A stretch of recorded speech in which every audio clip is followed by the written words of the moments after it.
The dangerous wind chills kept many students at home today. But some parents are very upset, saying Buffalo Public Schools waited way too long before deciding to cancel. News 4's Rich Newberg is live here in North Buffalo with more on this. Rich? Well, Don and Jackie, some parents were so aggravated they contacted school board members to complain. And we had well over 150 comments on our Facebook page. The wind chill warnings were out there.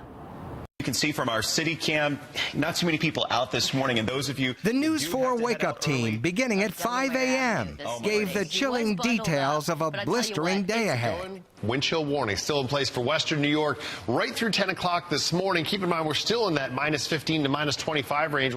But it wasn't until 6 a.m. that Buffalo School Superintendent Dr. Pamela Brown made the decision to close the city schools. She thought the weather was going to improve. It was our understanding that the conditions were changing, were expected to change, and that was what we were monitoring.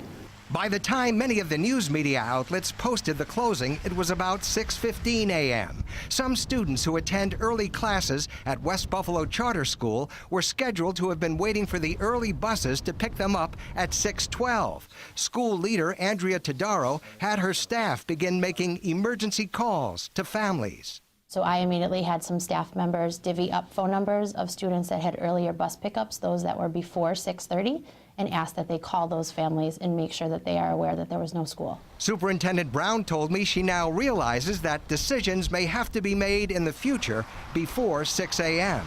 I will agree it's not ideal to send that kind of information out at that time. And we have reviewed our procedures. I met with my staff this morning, and I do expect that we will be sending out earlier notification. I know that board members are concerned about this particular incident, and that some board members received calls early at home as well from parents who were upset and whose children were out waiting for the buses.